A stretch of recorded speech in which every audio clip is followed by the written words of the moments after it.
तो चलिए शुरू करते हैं। बात करते हैं दुनिया के सबसे बड़े बैंक घोटालों में शामिल एक घोटाले की।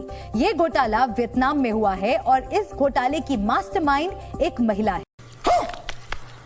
ये कोई आम महिला नहीं है, बल्कि वियतनाम की सबसे अमीर महिला उद्योगपति है, जिनका नाम है ट्रंग माय लान। वाह दीदी, वाह दीदी, नहीं दीदी, वाह दीदी, दीदी। लेकिन जैसा कि हर बुरे काम का अंत होता है, वैसे ही ट्रंग माय लान के भी पापों का अंत हो चुका है। बात तो सही है। वियतनाम की एक अदालत ने उन्हें 12.5 बिलियन अमेरिकी डॉलर्स यानी 1 लाख करोड़ रुपए से ज्यादा के बैंक घोटाले का दोषी पाया है और इस जुर्म के लिए उनको मौत की सजा सुनाई गई है।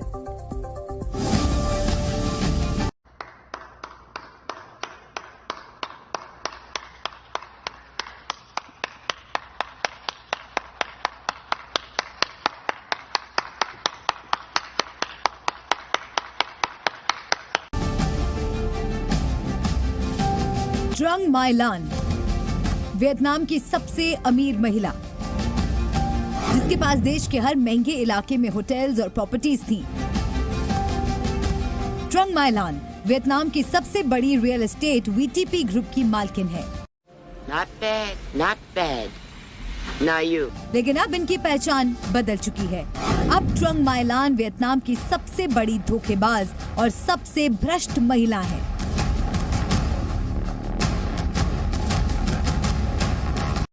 एकदम इन्होंने वक्त बदल दिया, जज्बात बदल दिए, जिंदगी बदल दी। 2011 से 2022 के बीच ट्रंग माय लान ने वियतनाम के साइगोन कमर्शियल बैंक के अफसरों की मिलीभगत से अपने मुल्क को हजारों करोड़ का चूना लगाया। 2 साल पहले जब इस घोटाले का राज दुनिया के सामने आया तो सब सन्न रह गए, क्योंकि ये घोटाला 12.5 बिलियन डॉलर्स का था। भारतीय रुपए में हिसाब लगाकर बताएं तो 1 लाख करोड़ रुपए से ज्यादा का। ये घोटाला कितना बड़ा है, इसका अंदाजा इसी से लगाया जा सकता है कि इसकी रकम वियतनाम की 2023 की जीडीपी के 3% के बराबर है। समझ रहे हो? समझ रहे हो? समझ रहे हो ना? लंबी छानबीन के बाद अक्टूबर 2022 में देश की सबसे अमीर महिला ट्रंग माय लान को गिरफ्तार कर लिया गया। इस मामले में लान की कंपनी वीटीपी ग्रुप और साइगोन कमर्शियल बैंक के अफसरों समेत कुल 86 लोगों को गिरफ्तार किया गया था। 11 अप्रैल को हो ची मिन्ह शहर की अदालत ने इन सभी 86 आरोपियों को दोषी ठहराया। इनमें 84 आरोपियों को 3 साल से लेकर आजीवन कैद तक की सजा सुनाई गई, जबकि ट्रंग माय लान और एक अन्य दोषी को मौत की सजा मिली है। कोर्ट ने 68 साल की लान को रिश्वतखोरी, बैंकिंग नियमों के उल्लंघन और गबन का दोषी ठहराया। इस फैसले को वियतनाम की कम्युनिस्ट सरकार की भ्रष्टाचार विरोधी मुहिम की बड़ी जीत बताया जा रहा है। वियतनाम के इतिहास में संभवतः ये पहला मौका है जब भ्रष्टाचार के मामले में किसी महिला को इतनी कड़ी सजा दी गई है। सुनवाई के दौरान ट्रंग माय लान ने पहले तो सारा ठीकरा अपने नीचे काम करने वाले अफसरों पर फोड़ने की कोशिश की और सभी आरोपों से इनकार कर दिया, लेकिन सरकारी वकीलों के सबूत और दलीलों ने उन्हें दोषी साबित कर दिया। ये मामला कितना संगीन है, इसका सबूत ये आंकड़े दे रहे हैं। अरे कहना क्या चाहते हो? इस घोटाले के पीड़ितों के तौर पर 42,000 से ज्यादा लोगों की पहचान की जा चुकी है। कोर्ट में 10 सरकारी वकीलों ने मिलकर ये केस लड़ा, जबकि ट्रंग माय लान और दूसरे आरोपियों की तरफ से 200 वकीलों ने दलीलें पेश की। सुनवाई के दौरान 2700 गवाहों के बयान दर्ज किए गए, जबकि 104 बक्सों में भरकर 6000 किलो के सबूत पेश। रुको जरा, सबर करो।